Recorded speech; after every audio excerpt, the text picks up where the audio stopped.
കലക്കിൽ നേരം വീഞ്ഞു തീർന്നു പോയി.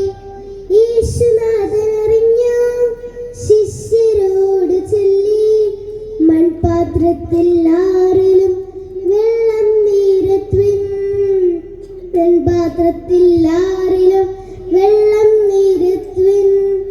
യേശുനാഥൻ അറിഞ്ഞു, ശിഷ്യരോട് ചൊല്ലി, മൺപാത്രത്തിൽ ആറിലും വെള്ളം നിരത്തുവിൻ.